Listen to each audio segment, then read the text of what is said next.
За Ромео Ролл нь бол жүжигийн зохиолоор бас өөрийнхөө уран бүтээлийн гарааг эхэлсэн гэж хэлж болдог. 1899 онд бол Ариун Людовик Датон зэрэг жүжиг бичсэн байна. За түүний жүжигүүд нь бол хувьсгал шинжтэй бөгөөд 1789 оны хувьсгалыг дүрсэлсэн байдаг. За мөн эдгээрээс 7 сарын 14 жүжиг нь одоо нэлээдгүй сайн бүтээлүүдийн тоонд 109-оор тооцогддог. За хамгийн том бүтээл нь бол Жан Кристоф гэдэг 10 бот туйлсын ярмаанд сууд хөгжмийн зохиолчийн тухаас өгүүлж өгдөг нь түүнийг илтгэж байна. За мөн өөрийн гэгээ, өглөө, өсвөр нас, бослого, талбай дээрх яармаг, за Антонита гэртээ найз бүсгүйчүү, за галж шатдаггүй, ирэх өдөр гих зэрэг болол ботуудтай ийм бүтээл юм байна.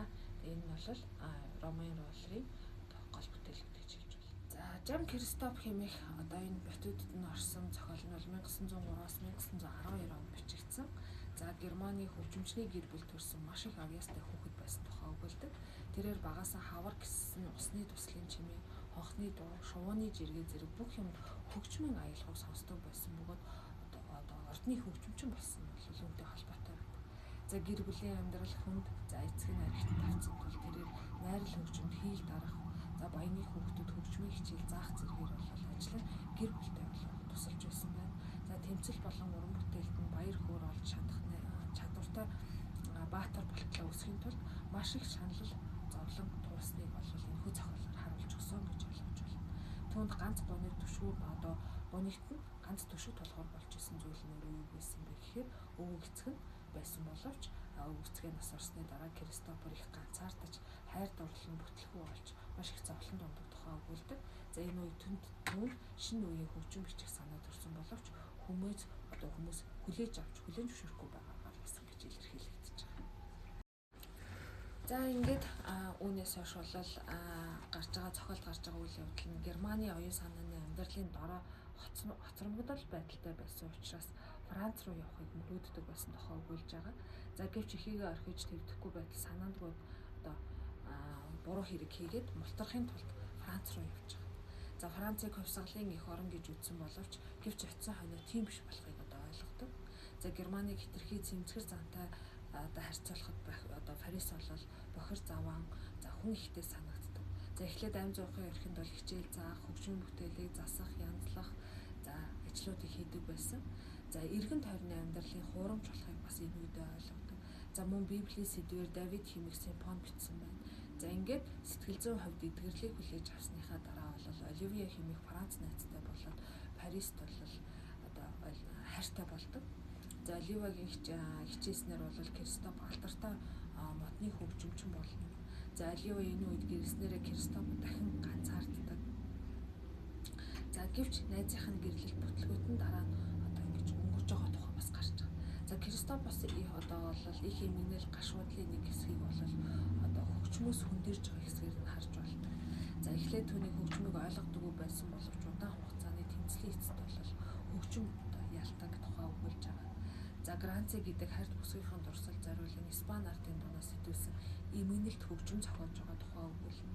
За мөн түүнийг үхлийн босгон дээр багтанд нүдэнд нь үл үзэх найрал хөгжим амьдралыг нь одоо ингэж магтуу болгож байгаа тухай бас үзүүлж байгаа. Дүрслэж гардаг юм зохиол байна. Түүний дараагийн бүтээл бол Бахархсан сэтгэл хэмээх 1921 оноос 1931 оны хооронд бичсэн цуврал романыг хэлж болно.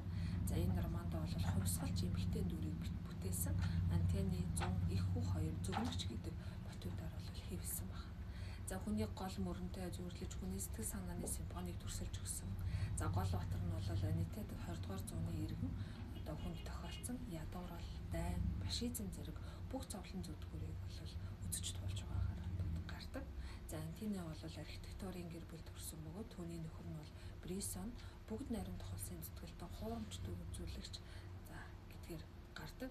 За мөн Антони бол гэр бүлийн бэртгчин аж төрөх ёсыг бол энэ зохиол дээр маш их эсэргүүцдэг гэж дүрсэлж үзүүлдэг байна. За нийтээ бол гэр бүлийн бэртгчин аж төрөх ёсыг эсэргүүцэхээс гадна нөхрөөсөө салснаар дээдсийн нийгмээс холбоогоо тасалдаг. За түүний хүн Марк мөн тэмцэгч болж байгаа гарч байгаа. За эхний 3 ботод бол хүний хувийн эрхчлөлийг хамгаалахын төлөө тэмцэж гардаг болол 3 дугаар ботоос эхлээд дэлхийн 1-р дайны тухай өгүүлэх бөгөөд үйл явдал нь хүний хувийн амьдралын хүрээнээс сальж нийгмийн хүрээнд бол орж байгаа гэдгээр юм өрслүүд нь шилжиж байна. За харин дөрөвдүгээр ботод бол хөрөнгөний сэхэтний хагарал гардаг. За тэд түүхийн процессыг идэвхгүй ажиглагч байхаа болж эхэлдэг тухай өгүүлнэ. За мөн дайны дараа Франц орныг бол их тод томруугаар ингэж харуулж өгсөн юм зохиол байгаа. За чухам ямар замаар явах нь тодорхойгүй сүүлд Марк коммунистуудад нөхөрлөж фашизмыг эсэргүүцдэг нийтлэгч болж байгаагаа бас ингэж гарч байгаа.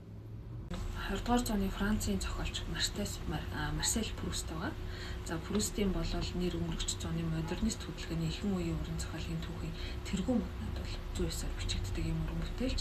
За өрнөдөд Джеймс Жойс, Франц Кафка, за Пруст горыг бол зууны хүрнэл зохиолын хуучин хэв заагварыг эвдэж сэтгэлгээ урд зүй тавилан төөрөг тэмч таатай байгаагүй бөгөөд бүр аимшигтай ч гэж илэрхийлэх шинжилэл хийсэн хэмээн үздэг баг. За Марсель Прустийн туулсан замд одоо энэ нүдийг тодорхойлж болно. За тэр насан туршдаа эмгэг өвчнөөр шаналж зовсон нийгэм байдаг.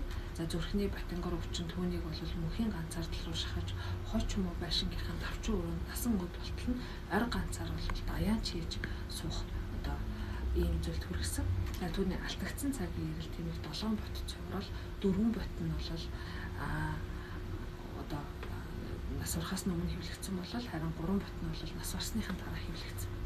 За төгсгөлийн дэвтэр нь болох романа 16 жилийн турш бичиж төрүүлснээс амьд ахуйд нь цаг хугацааг нь болсон бүтээлээ насан эцэлхээс хэдхэн хоногийн өмнө дуусгасан түүхтэй ийм бүтээл юм байна.